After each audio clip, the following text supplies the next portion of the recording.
How are you? Good. Thanks.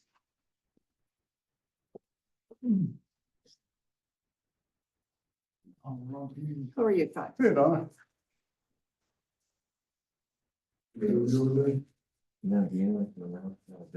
She is. Okay. Yeah, she was grabbing something on her way over, but she.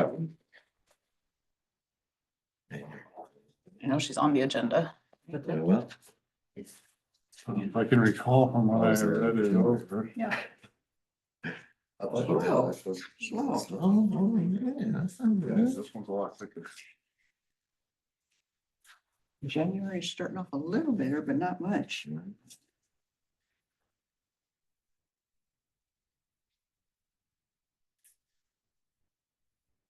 I do. Is there anybody from the Sandman that sits in on this thing?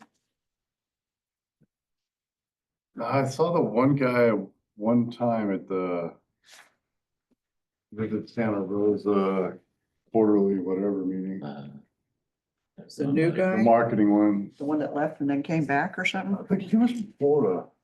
I don't remember. That's all I remember. Their rates are just like, Huh? their rates are so low. Oh, I know. And Motel 6 is no longer Motel 6. No more. Now the It's, Ramada something, Yeah. Can't remember what I saw. yeah.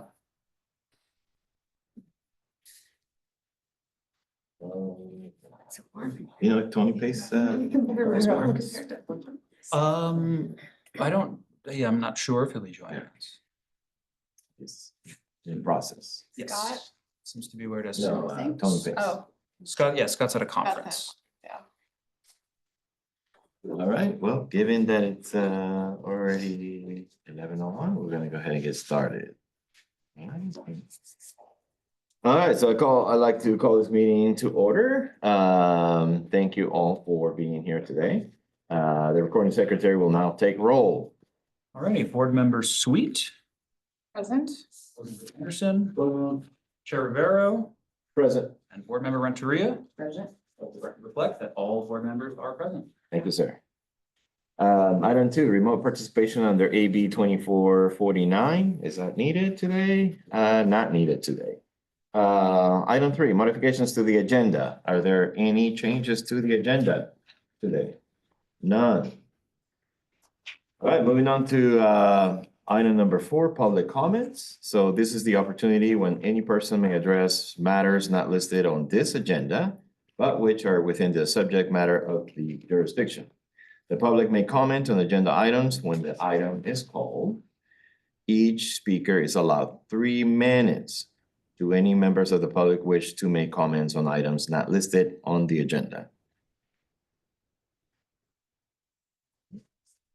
There's none. We'll move on to the next agenda item, which is the approval of minutes. We have a set of minutes from our December 3rd, 2024 meeting. Do we have any changes to the minutes? To the minutes?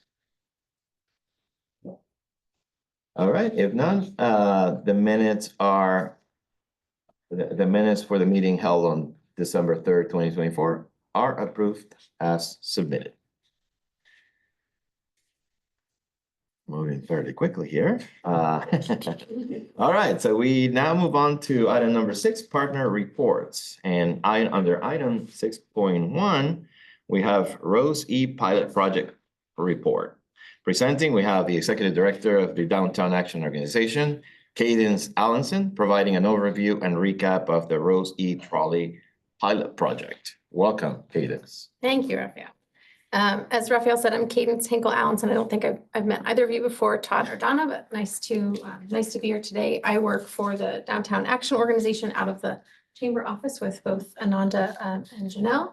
And a couple of years ago, Raphael was actually there. I think the first time we talked about this, there was interest in trying to look at a trolley pilot program to test or to see if it could meet the need, address the issue that we've seen of connectivity between Railroad Square and Courthouse Square, both for locals. I think everyone who lives here knows that people complain all the time about the mall and its location and being put right between Upper and Lower Fourth Street for those taking public transit, having the transit mall on one side, Smart on the other, and then those staying in our hotels, being able to get back and forth to enjoy shopping and dining on both sides.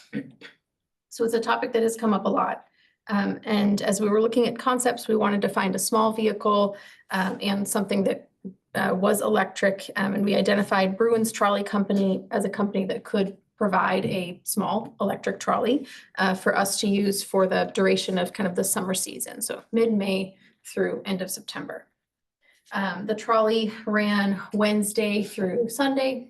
Wednesday through Friday was 4 to 8, and Saturdays all day, and then Sunday afternoons. So it ran a loop from the Welcome Center through to Courthouse Square and back around with stops near all the major hotels or on-demand service offered to those staying in the hotels when it was open. So, I'm supposed to have started my program, so we're having a presentation.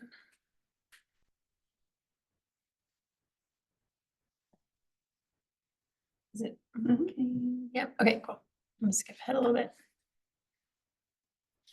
Okay, so I'm gonna just kind of review some of the feedback and takeaways we got from the program. So this would not have been possible without a partnership from essentially our 4 entities here. So the city, Sonoma Clean Power, they were excited to support in celebration of their 10th anniversary, and especially because it was an electric trolley. Smart and Visit Santa Rosa. So Visit Santa Rosa managed all of the marketing for the program. That included social media, a dedicated webpage, printed materials, and signage, as well as organic marketing. And there was a lot of engagement on those social channels and the dedicated website. We got really good feedback from people, lots of people sharing videos and comments on their experience. So ridership data, this was tracked through the trolley company itself. The driver tallied people coming on board, and we were able to see by the hour, which was helpful to us to kind of look at some of the trends of when the trolley was busy and when it wasn't. We saw that weekends definitely outperformed weekdays, weekends had an average of 9.88 hourly riders, and weekdays 7.73. We saw that the most popular hours were 2 to 3 p.m. So people riding in the afternoon, and then actually people riding at the end of the day, 7 to 8 p.m. So the use was pretty spread out throughout the day. Sundays were consistently the most popular day, but Wednesdays we saw kind of an interesting trend. Really, it was divided by when the Wednesday night market was happening and when it wasn't. When the market was happening, Wednesday was extremely popular. And then when the market stopped, it dropped off, and it was even with Thursday and Friday. So we were seeing that people were really utilizing it on the weekends and when events were happening. So let's see. This just shows a little bit about kind of the hours that were most popular, which I just touched on, and then average number of riders per hour. Again, Sundays followed by Wednesdays, skewed because of the market. So we did a survey. Our survey results are a little bit flawed because we had an on-trolley QR code. So you were not required to buy a ticket. You were not required to sign up to ride the trolley. We really wanted it to be free and easy for everybody. And we offered gift cards to people who've completed the survey. So a lot of people who live locally would be happy to fill out a 5-question survey to get a gift card, but those who don't live locally probably would not take advantage of that, right? So we know that the survey was taken more frequently by locals than by visitors, but we also did a lot of feedback with, conducted interviews with the major stops and some of the hotel managers so that we could get a sense of how the program worked for them. So we got really good anecdotal feedback through that track, which was great. We saw that the California Welcome Center was the most popular stop, followed by Courthouse Square and then Russian River. We know that the Welcome Center saw a lot of weekend tourists, people taking the train up, who then were excited to be able to take the trolley to orient themselves or take the trolley across to the other side of downtown as they were kind of exploring Santa Rosa for the day using the train, which was great. The average number of riders in a party was 2.9. So to us, that showed that families were very interested in riding, which not a surprise, you know, fun, engaging method of transportation. So that was great to see. 88% of the survey respondents were from Sonoma County. So we know that that was slightly skewed toward locals being interested in taking that survey. And yes, no surprise, super fun. Almost all the survey respondents said they wanted to see the program continue in some capacity. So we collected kind of some key feedback. A lot of the written feedback we got from folks was around activities for family and then just the ease of transport when there typically wasn't any. We had a hot summer. People loved not having to walk. We had people just talking about how great it was to be able to get from their neighborhood over to downtown. So it definitely helped meet some of that need. We also did a follow-up survey to the initial respondents to kind of learn more about their habits when they were using the trolley. And that was helpful to us as well. We know that the large majority of them shopped and dined while they were in the same trip where they were riding the trolley. More than half of them did a full loop. So they were really riding the trolley for fun, as opposed to A to B and then B back to A. They rode it around the whole loop at the same time. And we know that 36% of people came downtown specifically to ride, while 64% were downtown and then took advantage of riding in. And then again, 85% said they rode the trolley just for fun, which when you look at the fact that our survey respondents were mostly locals, that makes a lot of sense. And then 15% took rides specifically to get to a destination within downtown. So we had some kind of key lessons learned between the survey and our conversations with, those involved in the program. And the first was that this is really filled a gap with attractions for local families. I think free activities for kids and families is something people are always looking for. And there really is not much of that in the downtown area. So people were excited to see that. People appreciated the eco-friendly approach. I think there's no surprise to that. It was a helpful connector for smart passengers, but mostly tourists, not commuters. And that has to do a bit with when our hours were running. And most people who are taking the smart train kind of have their set pattern already. So waiting 15 minutes for a trolley probably wouldn't have been their choice for getting across to the transit mall at that point.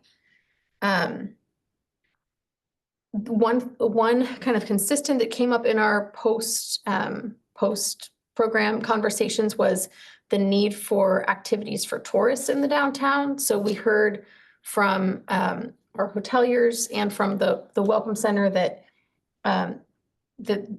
people were excited about it and they wanted a historic tour associated with it, and they wanted a little more information about Santa Rosa, something that kind of helped them connect more with the city as opposed to just move them around. So there was an interest in tours, in information guided trips throughout the area. One of the challenge was the lack of a timetable, right? We were running on a loop, so we kind of just had our set hours, and if you missed the trolley, it's probably about within 15 minutes away. And so some folks know, all right, well, it would take me, 10 minutes to walk, so I'm gonna walk instead of wait for the trolley. So that's a lesson for if there's a future program, something to consider. And then I mentioned this a couple times, but weekends and event days definitely saw the highest use. And multiple people commented that that the trolley was useful when weather made walking challenging, or when someone had a challenge with transport on their own, right? So we saw people, with wheelchairs, or we had people with, apparently it was more common than anyone expected, but broken limbs being like, oh, this is great. I don't have to use my crutches to get somewhere. That came up multiple times. I was kind of surprised by that. So when we kind of looked back at lessons learned, we started with, okay, well, our goal, the DAO's goal was to look at whether this met the need of crosstown transportation. And we saw that it kind of did. I think the 5-day program we ran probably is not, we would not recommend doing that again, just because ridership was low on some days. But we saw that when it was offered, people took advantage of it, especially on the weekends, as something to do. So if there is an opportunity to put a consistent program together, trolley runs Saturdays, or trolley runs Saturdays and Sundays all summer long, something like that, we think would get a lot of use and interest from folks. And there's some other methods of transportation that could be utilized if they were of interest to kind of address that crosstown transit challenge. But what I think we were surprised by was that through doing this pilot program, we were able to have a couple other key takeaways.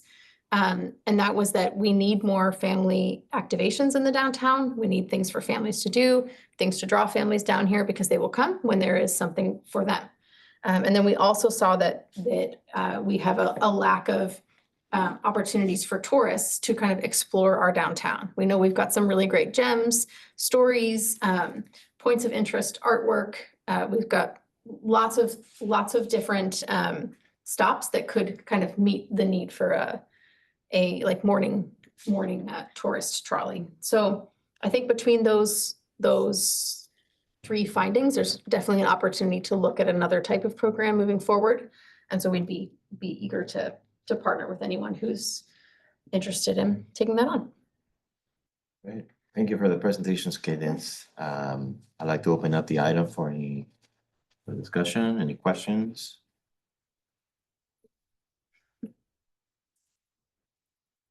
I think it was a good idea. I like the fact that it was electric, and I guess downtown's getting pretty rough if all those people have broken limbs. And I don't think they broke the limbs downtown. Yeah, Oh, yes, that makes fair enough. sense. I don't think we can say that from downtown, but we were able to help those who did. Anna? Did you get a chance to see it at all? No, I don't go downtown. I hear too many bad things about downtown. I even have people that stay at the hotel, and even vendors. Marlene, she won't go down there anymore. no, She gets approached by homeless people all the time. no, that happens everywhere now.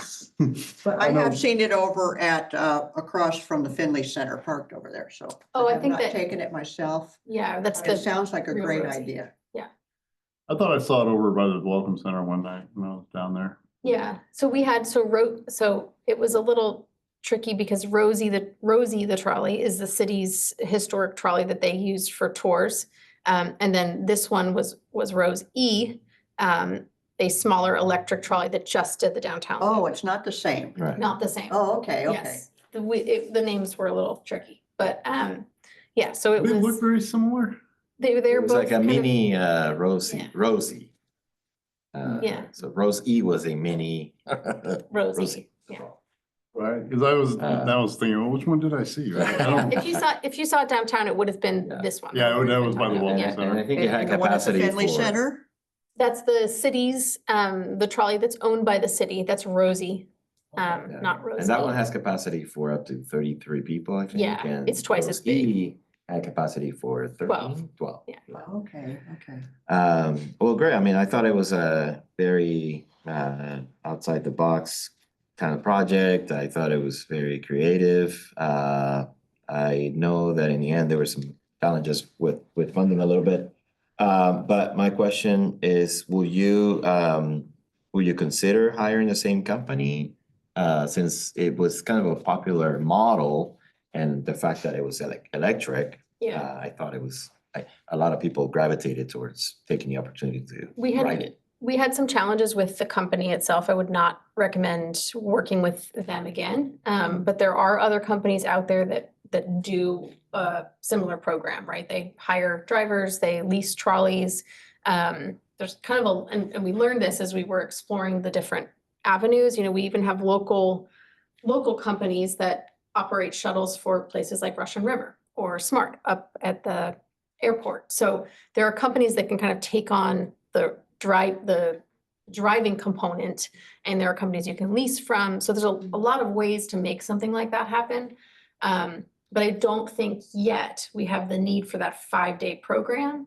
So if there was an opportunity to maybe look at, and not my resource, so I don't want to like speak in any way for the city, but the fact that there is Rosie, the original trolley, if there's a way to maybe bring her more into the fold, or bring her downtown, you know, 1 or 2 days a month or something like that, to offer, kind of keep that going and bring that high level of visibility, historic connection to the downtown. And maybe it's weekly tours that tourists and locals can take advantage of, or just another way to use that resource if it's available. Did you guys poll like whether if riders would be willing to pay for that service, like $1 or $2, or Yeah. just something else kind of offset? You know, we didn't. And when we looked at the initial cost, we looked at some cities that had models that were literally $1, right? And I think that to us, kind of setting up a payment system would have Not been worth the $3,000. yeah, for the pilot. So I think we've seen that it does work other places where it's a pretty minimal fee. Right, I mean, right. because you're I don't getting see people paying $20, but you know, No. give it was $1 or something. you know. yeah, a couple dollars I think would be doable. Well, again, it was very exciting to see, so thank you again for taking that on, and we hope Yeah. to see another type of trolley in the very near future, whether it fits a City of Santa Rosa trolley or not. Yeah. Thank you. Thank you. Great. I have to, any public comments? Seeing that there's none, we'll move on to item 6.2, Metro Chamber update. So we have presenting the Vice President of Marketing and Communications at the Chamber, Janelle Myers, providing an update on current and upcoming Santa Rosa Metro Chamber events and projects. Thanks for Thank you, Janice. having Good to see me. you. Yeah, so I'll start with just, this is just gonna be just kind of a quick overview of things we've been working on, things we have planned for the future. In the future, I'd, really like to be able to present like a more thorough report to this group, kind of like what I do at our stakeholder meetings. Our next one that's kind of a recap of all of 2024. This is just for VSR that I'm talking about right now, Visit Santa Rosa. I do a quarterly stakeholder meeting with all of our hoteliers being invited, and then also some of the hospitality members of the Chamber and Visit Santa Rosa. So the next one is next Wednesday at the Flamingo at noon. Anyone from the public can attend that. Just email me, let me know, Janelle M at visitsantarosa.com. So that'll be like a really thorough review of all of 2024, everything that we've done. It's a PowerPoint that I can also send out to people if you're not able to attend. And we also are doing that virtually. And then in the future, I think I'd like to work with, Nanda and this group on being able to present that to this meeting. So trying to schedule those meetings right around the same time that we have these meetings, so that, this group thoroughly understands all the things that we're doing at Visit Santa Rosa. And the Chamber. So, but yeah, just a few things that I pulled. We're still collecting some of the data from 2024, so it'll be in the recap for next week. But just a few things that I wanted to call out. I know everyone's always kind of interested in the Welcome Center traffic. Oh, and then also caveat to that, we'll really start digging into the annual report after next week, because we'll have all the data from last year together. So then and that'll be something that this group works on together. So anyway, I know everyone's really interested in Welcome Center traffic. It obviously went way down after COVID. But last year, I just got the number this morning, we're right around 30,000. So getting back up to that 50,000, I think, is what I've heard in the past. This is way prior to me coming on board, but pre-COVID. So that's a good number to hear. Some of the things that the Welcome Center staff has been doing a lot of site tours. La Quinta, we visited. We also have a new hotel that we went to just last week or the week before, Sonoma Stonehouse. It's a beautiful 14 rooms over off the 12, and they're going to be adding 75 more rooms in the next few years. I think it's set to finish in 2027. That'll be in the lot right next door, but what a beautiful location. And we've already started doing some marketing around that, got some video, and we'll be posting that on social media. And then I think everyone knows about Art House coming back. So went over and did a little site tour over there. Let's see. Denise, our Welcome Center manager, is part of the Sonoma County Tourism Board now, which is a great to have her on board. So it's a good liaison between Sonoma County Tourism and our group, since we do a lot of the same things. We always try to keep in touch with them and have regular meetings with, Johnny in sales, and I joined the marketing committee as well. So I was there yesterday. So just kind of, it's just good to partner on things as much as we can with them. So that's been a good connection for her, and good professional development as well. Let's see. They distributed 12 relocation packets just in the last 3 months, and 170 tote bags to get visitors. That's something that they do regularly over there for large groups that come. We give out little bags, welcome Santa Rosa, with some brochures about what to do while you're here, and promo items as well. We've also increased our operating hours over there by just under 5 hours a week. One of the things that being a California Welcome Center, you have to be open 7 days a week, and that's been a challenge for us with staffing. So we increased our hours over there because we saw the need for it. On Sundays, we were closing a little bit earlier, but Sundays typically, as we get into the busier seasons, in the afternoon is a busier time. So extended the hours that day, and then on Mondays as well, because some Mondays, especially holidays, can be pretty busy over there. So hopefully that'll be good with the foot traffic. I have lead information, but it's not in an easy way to digest right now. So that'll be on the recap for next week. And I can also bring it to this group, the next meeting.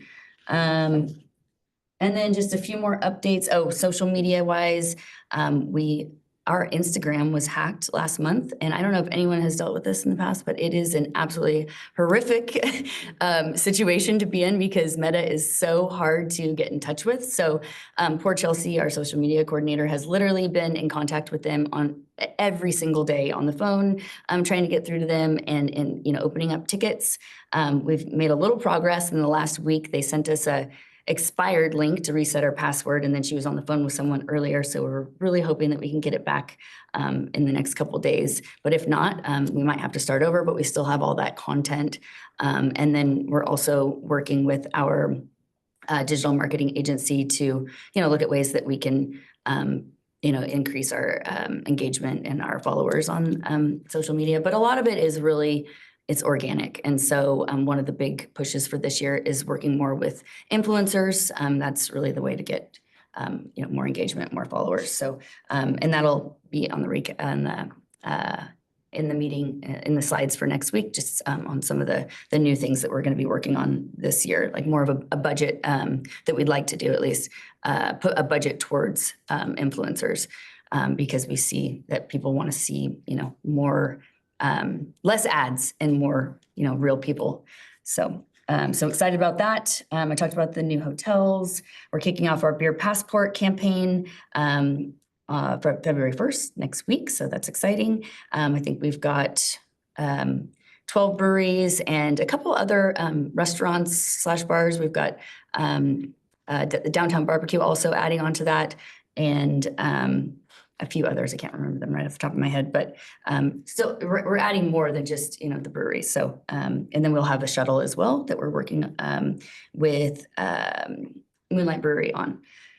And I don't know if you guys know, but we started a podcast / live radio show last year with Wine Country Radio, and we're continuing that. Last month we did, or this month actually, we worked with Erlinda Eras, who's big in the beer industry.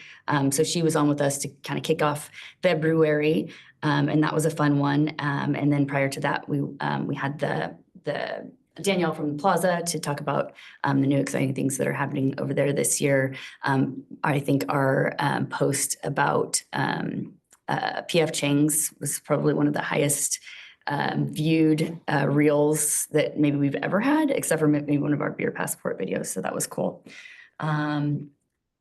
And some of the things that we'll be talking about next week are a new agency that we want to work with called Adara that will be able to show more of a return on investment on our marketing campaigns. They'll be able to like place pixels and really track them to see, and the focus of this campaign will be really showing overnight stays.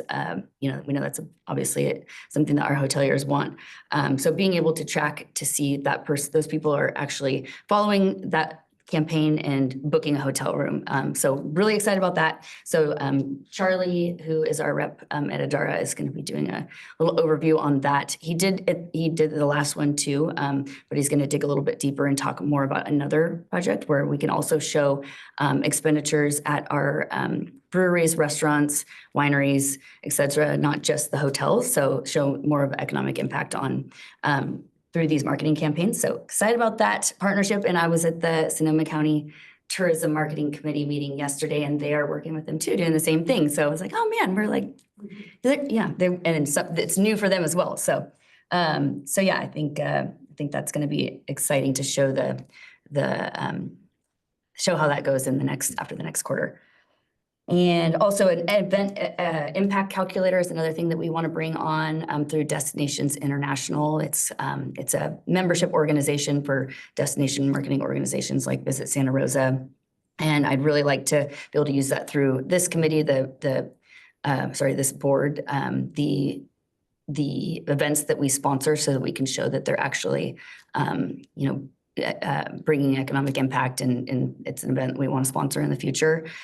So I might have time at next week's meeting to kind of show like a quick run through of how that works. And I'll also include a link to it in the slides that I send for the next meeting for this board. And then I'm going to do a hotelier survey. That'll be part of next week's meeting as well, just to get some feedback from our hoteliers on, how we're doing and what they'd like to see in the next few years. And then this is our new visitor guide that just came out last month. We printed 10,000 copies, and it'll be going out to all of our airports that have direct flights into Santa Rosa. And then we've also given out some locally at the hotels here, because there are attractions and restaurants and wineries in it as well. So it's really nice if anyone wants to take a look. I have it here, but you can also pick it up at the Welcome Center in Railroad Square. And I think the last thing is just our website. We're always, trying to improve it. So we're working on some new features, such as some new top bar menu features, just to highlight the hotels over some of the other attractions in Santa Rosa. So that'll be in the next quarter, I'd say. And we'll also have a little recap, not a recap, but a presentation from a fellow who works at Paramount to talk about potentially doing some OTT advertising, which is something that we've never done at Visit Santa Rosa. It's over the top. It's basically streaming through, like Paramount and other streaming, other than, I'm sorry, I'm at a loss for words right now, but basically like Netflix and, Amazon TV, so that sort of thing. So excited to hear what he has to say and see if people want to continue with that project this year. So that would be something new. And I have more. Oh, and then I'm going to be attending a Smart Meetings meeting in San Diego. Lindsay was our director of sales, and she's moved on to work for the county, which we're bummed about. So we'll be hiring, recruiting for that position in the coming weeks. But in the meantime, it'll be me. So I'm going to San Diego to a smart meetings meeting where I'll meet with meeting planners to try to bring them into our Santa Rosa hotels and just a few of the businesses that they listed. I don't have the full list yet, but include Cisco, IMEX, Legendary Capital, City National Bank, Microsoft, Reliance, Stanford University, Summit Performance Group, UCLA Medical Center, Worldwide Clinical Trials, and several other ones. But I'll have a recap after I return on February 11th. I think that's it for me. Wonderful. Sorry, I was winded. Thank you but- so much for that great detailed report. I'd like to open it up for discussion. Any questions? Yeah. I do not. The stone house that opened up, is that a full service? No, they do have a large kitchen, but they're not, from when we did the walkthrough, they said they won't be, providing any of those services, but the people, if someone rents the whole place, they can utilize the kitchen. But as of right now, no. And that meeting again next week is Wednesday. Tell me the time again. Oh, yeah, noon, and lunch will be served, at the Flamingo.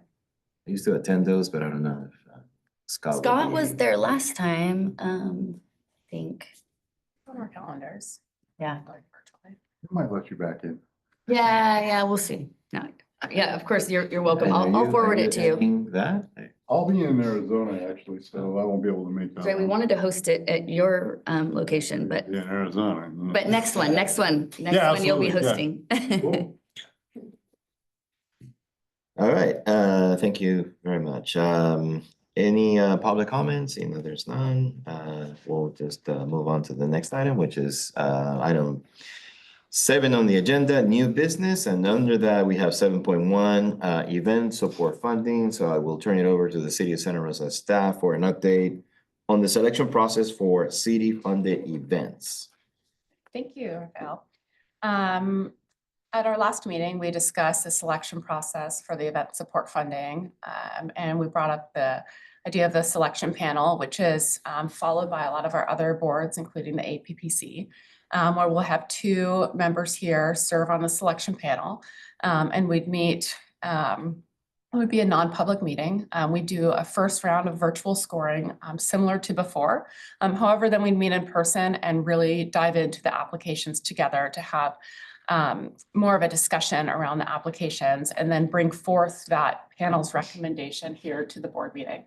Again, at the board meeting, similar to as we did in the past, you'd have the opportunity, if you're not in the selection panel, to ask questions about the applications.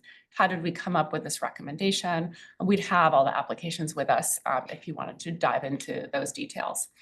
The application opened on February 1st, and they will be closing on March 31st. So at the next meeting, I will be bringing forth the revised guidelines as we discussed the last meeting to discuss the scoring criteria for that judging.